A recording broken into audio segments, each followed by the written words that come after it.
Guys, thanks for doing this. Thanks for your time. Really appreciate it. Scott from Muscle and Fitness.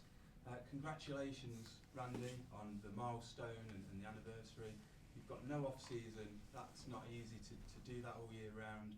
Riddle, I'm sure you're looking at Randy and you're thinking, how do I last the distance? So what advice would you give to Riddle to have the longevity that you had? Oh, that's easy. Kind of looking at the things he's doing in the ring, and there's some high risk stuff. Like for instance, tonight in London, he doesn't need to risk his neck by doing a double, triple corkscrew, something or other off the top rope to the floor. Because even though that would get a huge reaction in the moment, 10 seconds later, everybody would have forgotten about it, and we would have moved on to either the next match or the finish. Or, it's important what we're doing, and we give 110%. But some of these guys, they're going so high risk. You can't risk your career 200 nights a year. You know what I mean? Yeah. So it's like percentages, risks. You got to look at all that and assess like what makes the most sense for me to be able to do this every single night. A floating bro off the top rope to the floor onto a group of guys, like you're gonna be good, but there's that high risk factor. So maybe taking things like that out, saving them for a WrestleMania or something like that, that'd be right off the top of my head, the first thing. But he's already been doing that, and you wouldn't even notice because he's one of the hardest working guys in the ring. So like even when I'm on the apron watching him, he's a goofball. But he's also one of the most intelligent guys I've ever met either. So it's like he's got a little bit of everything, and when it comes to the stuff he does in the ring, he doesn't hold back. So I guess that would be the main thing with him personally, is to hold back, because he's always going so hard, balls to the wall the entire time. Yeah, no, that's excellent. That makes loads of sense. And Riddle, what have you learned from Randy? What haven't I learned? I feel like I've learned a lot about the business side of things and handling myself, but not just in the world of wrestling, but in the world of WWE. Because I feel like each promotion, each company I've worked for kind of has a different landscape, from the UFC to WWE to the independent scene everywhere. And I feel like he's really helped me guide through the waters as smoothly as possible. At least for me, because I kind of ruffle feathers all the time, and he's been helping me out a lot with that. And of course, in-ring ability, and just watching Randy every night do what Randy does best, you're going to get better, and your time is going to get better, your confidence is going to go up, your confidence on your swagger goes up on the microphone, everything goes up. And from day one till day now, for me, at least for me, my point of view, it's night and day. Like the transition and changes I've made, and I wouldn't say maybe from outside looking in it's harder to see, but from being on the inside looking out, it's night and day, like I said. And my job has gotten drastically easier and more fun working with this man. That's awesome. Thanks, guys. It might not seem like this to some people, but you're almost taking on a bit of a coach's role, Randy, with Riddle, in as many words, as well as being his partner. Would something like that at the Performance Center perhaps interest you? I know you've spoken about being, having done this for 20 years and not really having any interest in stopping anytime soon, but along with your wrestling, would something at the Performance Center helping the younger talent down there in NXT 2.0 potentially be of interest? I don't really think I'd be a good coach. Thank you very much. See, doesn't get any better than that.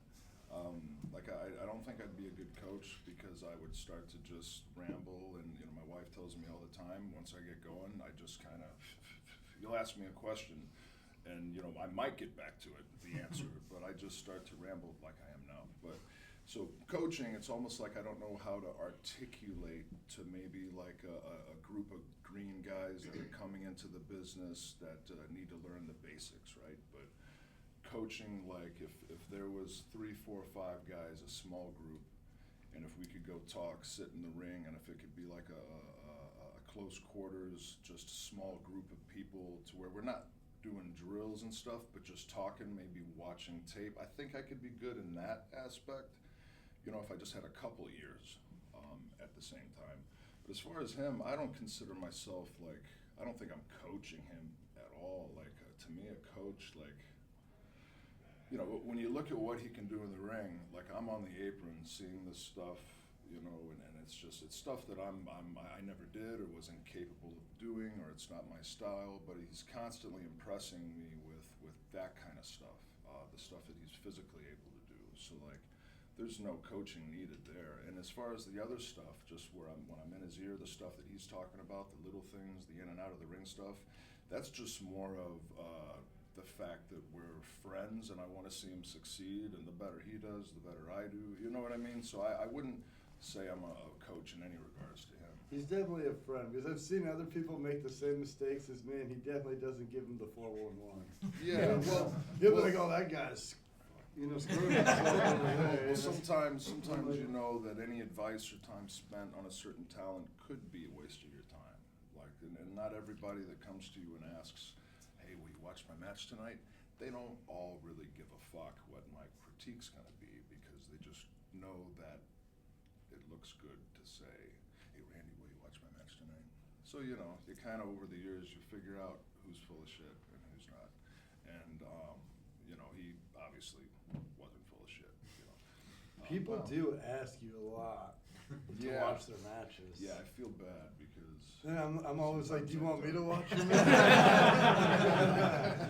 Nobody has said yes yet. I've got so many like text messages with guys that have sent me links to, like, even from other companies, guys that I know real well. "Hey, watch this match I had," you know. And so I've got a lot of stuff queued up that I need to go watch still, because it's hard to get to all that stuff. But I enjoy doing it, and it's funny because to me, like when the light bulb went off, and from that moment on, a lot of stuff in the ring was kind of just common sense. So when guys are asking me for advice or, you know, my opinion on something, it's like it's not hard to search. It's almost common sense to me at this point. So like when I see something and I mention it to a guy, I almost feel bad because, oh well, of course he knows this. I don't want to tell him, you know, this is left, this is right. He knows that. He's known that. But no, that's not the case. What's common sense to me isn't necessarily common sense to all these other guys. So I gotta realize that some of these guys really just come into this business. They're thrown on live television, maybe been in NXT 3 months, but they haven't learned. They haven't had enough time to learn. Like, I've given NXT a lot of shit over a few years because like their guys aren't ready. That's not like a knock on the coaching or anything. It's the system. God, this will be the headline. The system's flawed. It's flawed in the sense that you don't have a certain amount of time it takes for a guy to graduate. You've got the possibility that some guy with an amazing look, but who's green as hell and dangerous as hell, someone up here in Stamford might see him and go, "I want him on TV in 3 weeks." So then you can't give a guy 500 matches worth of experience in front of a live crowd in 3 weeks. You can't teach him the art of professional wrestling if he didn't grow up a fan and doesn't understand it in 3 weeks. So now you've got a guy on Raw being told by a higher up, "Hey, red lights on tonight, live TV, I know this is your first night, you gotta make it look good. You gotta lay that stuff in. You know, Vince has got you know." So now I don't know that my opponent, who's green and only been doing it 3 weeks and is 5 times as tall as me, is being told to beat the shit out of me. So then I go out there in the ring to work, and then it's like, whoa, boom, what the fuck are they teaching me down there? Then I do an interview, and it's like, yeah, NXT, yeah, no good. But, so you see where I'm coming from. Like, it's an experience, time and grade. They just don't have it because the amount of time hasn't gone by for them to achieve that kind of experience. But anyway, see, there I went. Thank you. Yeah, I'll go. I was going to say, we spoke to Cody Rhodes, Randy, after WrestleMania, the night after, and he was giving us a Randy Orton story about pulling your idols out of walls and stuff. I wonder if you would like to have your own Cody Rhodes story to pardon us from the years. Oh boy. So like I got one. but I don't think I want to tell it because then he'll hear that I told it, and then he'll have more stories. So then we'll just keep one-upping each other, and the next thing you know, we'll both be fired. Or in jail somewhere. No, Cody, so like he was young, you know, but I was still young. when he came up, and I was still kind of in a period of time where I needed a babysitter. So as much as he puts me over for taking him under my wing when he was brand new, like he drove me around town to town. Like he was a good, you know, like Cody probably is responsible for getting me town to town safely for a good 3 years of my career. Like where if it wasn't for him, I might not be here right now. Like he was my babysitter after the show. As far as stories, man, we had a lot of wild, fun nights going out with the boys and shit, but that was like a lifetime ago. You know, we're both married now with kids, and you know, there's no reason to bring up all those old memories, but maybe when my kids are grown, his kids are grown, you know, a book's in order, and there could be a chapter on all the funny shit Cody did, for sure. Can I ask you both as well about WrestleMania this year? Because I mean, Randy, you've got a ton of experience at WrestleMania, but for you, Riddle, this is one of your first ones. I know you had Sheamus last year. How was it to be in a ring with so many talented people? And you know, I was there. The roof was coming off the place. It was great. It was pretty sweet. It was definitely, you know, I think the year before I wrestled Sheamus had a great showing, but I still felt like I didn't have my WrestleMania moment yet. And I felt like this year, the way the match was laid out and how things played out and how well they played out, I felt like I finally got my WrestleMania moment. I hit that springboard Right. RKO off the top rope. Randy followed up with hitting one on Gable. We won the match, and to be in front of 78,000 people live at WrestleMania after everything, you know, we've all been through, and to hold those championships up high, there's nothing better. Like, literally, that's what I've always wanted. How about the pop off that springboard? It was. And that's another thing, like talking about high risk stuff earlier. Like, you know, it's Mania, so you're gonna maybe bust out the high risk stuff. But like the guys that do the springboards, like it's wild to me, man. He put it all on the line. You know, he's barefoot too, so that makes it harder, doesn't it? A bunch of the dudes are wearing baby oil. Yeah. Barefoot, baby oil robes. Yeah, dude, it gets dicey out. Yeah, so like just having the balls to commit, like in the finish of that match, you know, to that springboard, you know, like a lot can go wrong. You know, I hate saying it, but it's true. So like just the fact that he went for that maneuver, you know, is impressive. You know, but that just goes. He's very confident, almost to a fault sometimes, a little cocky. But I think we could use that later on down the line. The narcissism. You know, he's probably got. It's there. Probably got a little bit of that from me too. But I think it's the kind of way that there's got to be a little bit of vanity, like in the entertainment business. You got to care a little bit. You got to be confident and come through the curtain. It's nice to be able to separate it, but sometimes it spills over to It's daily cool life. because the RKO as well was different to the Seth one that you had at Mania. Do you know what I mean? So to be in its own right at the Mania, that people remember against a legendary one like that, I think it's cool. No one's ever going to see me hit a springboard RKO. You know, I mean, never say never. Yeah, Randy, you've been very honest about how much you matured over the last 2 decades. So I was wondering, how has your relationship with Vince kind of mirrored that as you've grown in WWE? Yeah, it's totally changed over the years where, like, we had a not weird, but different kind of relationship because early on, I was getting in trouble a lot, and there was a lot of times I had to go to the principal's office, and I used to dread it, but for some reason, I'd always leave that office and go back to the locker room, and I'd be on the show that night. Like there was, like he had no reason to keep me around with some of the shit that I was pulling, and some of it just dumb, immature kid shit, you know. And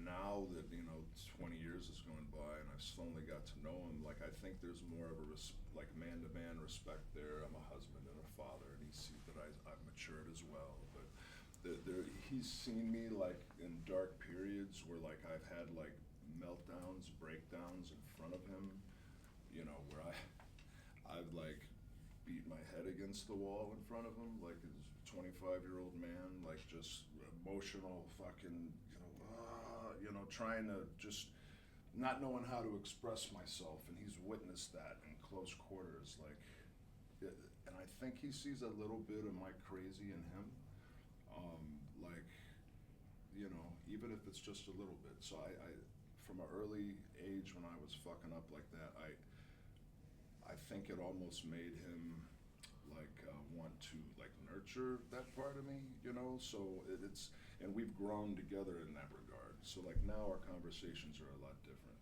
And if I knock on his door, peek my head in, you know, 9 out of 10 times, no matter who's in there, he'll tell them to fuck off so that I can come in and talk to him, which is pretty cool, you know.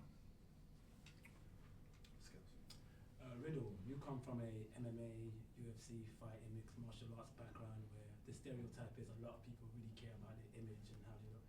Even though you have all that practice in you, you've always enjoyed life, you've always enjoyed yourself in wrestling. How important is it to be yourself within the world of wrestling? Well, I always try to tell people, especially in this business, I'm a terrible actor. So I don't have a choice. I have to be myself. And I feel like when I first started, a lot of people were telling me, be yourself, but turn it up a little bit. And I didn't know what it meant. You know, kind of like Elden Ring. Things just click one day, you know?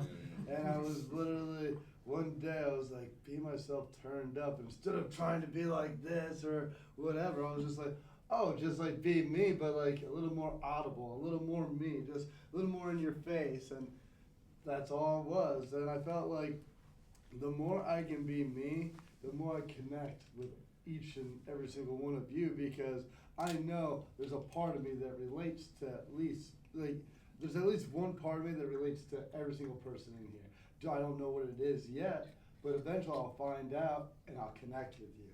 And that's what I did throughout the Indies, that's what I did throughout my career here, and that's what I'm going to continue to do, because I know when I walk through that curtain and I'm fist bumping and looking at kids, adults alike, I know I'm looking them dead in the face, and I'm like I'm having the time of my life, aren't you?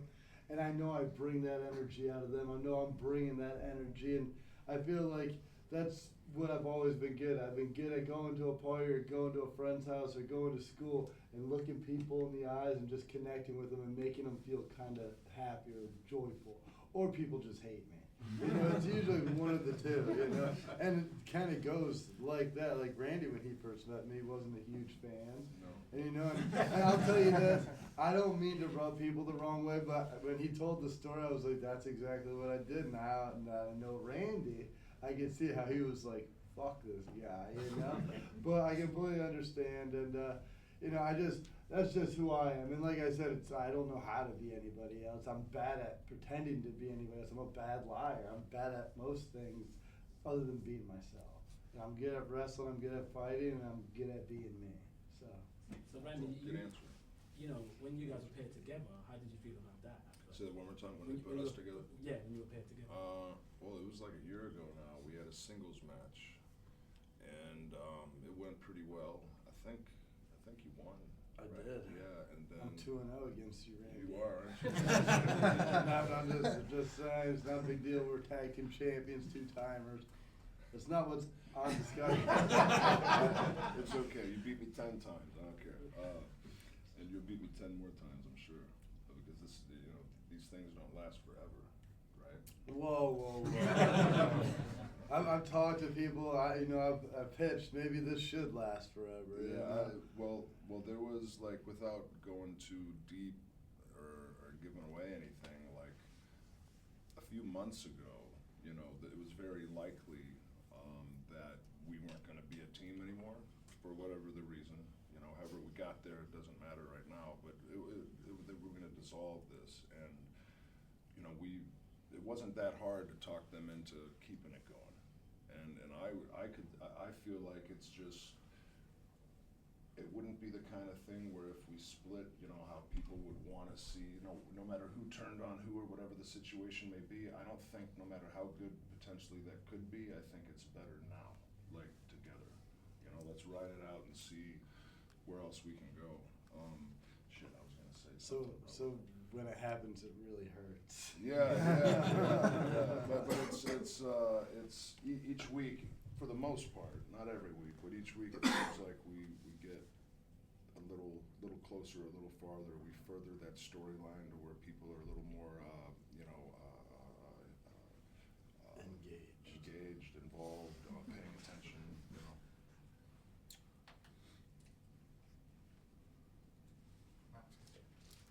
Welcome to London. We're very excited because we get a stadium show in Cardiff, which is a little down the road. For yourselves, how excited is it to get to do a stadium show in another country? Are there any other places you guys would like to do a stadium show?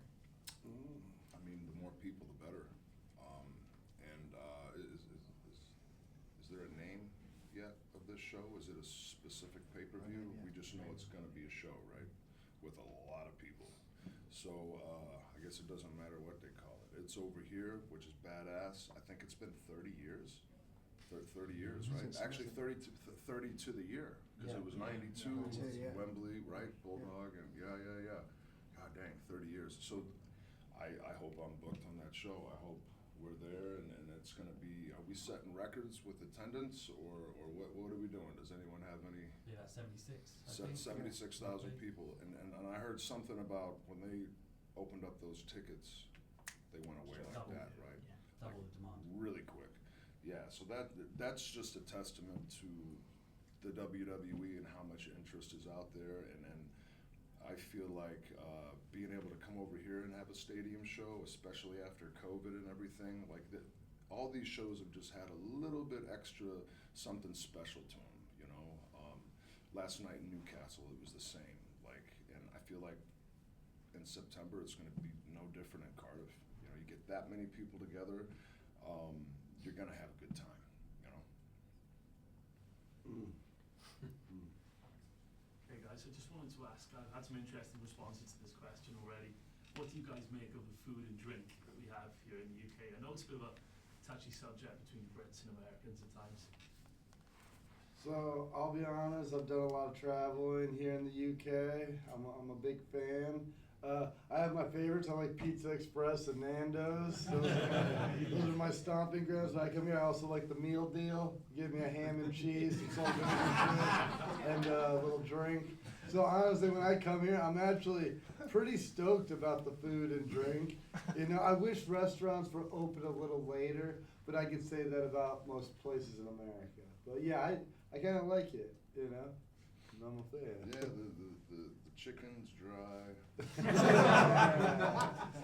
Well, I like the wings from Nando's. You know, I like the wings. They usually get us the butterfly chicken or a wrap, and you know, by the time we get to it, it's a little dry. Maybe that's why. That's well, why. even like in the hotels, we'll have catering.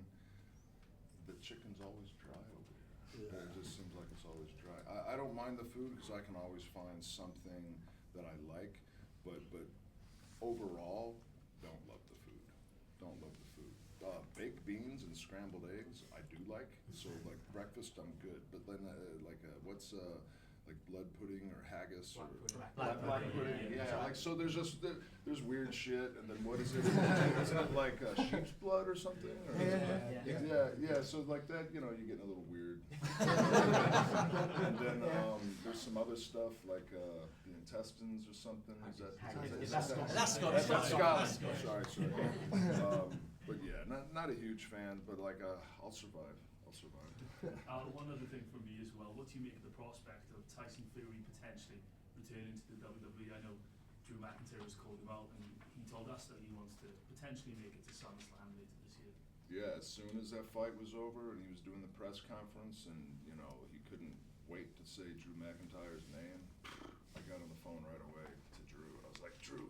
And he had already tweeted it, pushing it and replying and getting it out there, you know.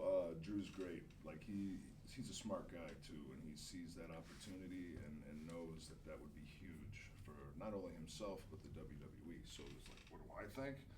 I've met Tyson. He was great. He's a fan. So when these guys that are out of our industry come over and fans and there's that like respect or mutual respect, like really you can go no wrong. Like look at Logan Paul, look at Bad Bunny. Like who would have thought, right? But that dude is the most humble dude. What's he worth? $1 billion? Like that dude don't need to spend his time for 3 months putting a match together and risking his neck. You know, I'm sure his management team is like, what are you doing? You know, and he's wanting to jump off the ropes and like there's nothing better than an outsider coming in and having a little heart. Tyson's just like that. So I would assume that's going to go forward, and that'll be probably something pretty big. And shit, I'm thinking about it. September, Cardiff, kind of lines up. He even mentioned he wouldn't mind being part of that show. Yeah. Okay. So I didn't even know that. I would think, you know, I would think he'd be there. We're going to do one more. Ash, let's come to you. Oh, you've given me the pressure. Randy, you've faced everyone there is to face in your 20 years. Is there anyone in WWE or even down NXT that you haven't had a long program with that you'd like to get involved with? Yeah, like Finn Balor, for sure. That Ciampa, for sure. God, I always hate it when I do these interviews afterwards. Like I go, oh, I forgot about so and so and so and so and so and so. There's so many good, talented guys I'd like to work with, and off the top of my head, I can never. Shoot me some names. Gunther. He looks like a basketball player now. That dude lost like 80 pounds. He was in the locker room yesterday. Good. He's got He looks he's got great. tan going on. Yeah, but he's still got that chop. Poor Douglas. Gunther, yeah. Gunther. Well, even you and Roman. I mean, you Roman. I think you've had one pay-per-view match in your just a singles match between you two in your whole career. Would you? Roman Roman Reigns and me. Tribal chief. Tribal chief. Big dog.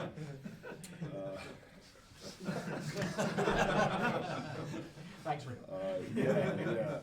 Yeah. We. I would love to work with him again. Those Samoans, man, they just like it's in their blood. The Usos too. Like they have like just a knack for like earlier when I was explaining how some of those guys come up from NXT and they don't really. There's those little aspects that they don't grasp. They don't understand really what we're doing and the art of selling and everything. I feel like out of the womb, those Samoans just know. Like, and I'm not exaggerating, you know. So Roman is like at the top of that list as far as guys that know what they're doing, and I'd love to be out there with them again. Yeah, for sure. Awesome. Everyone, thank you for your questions. Great question. Did everybody ask a question?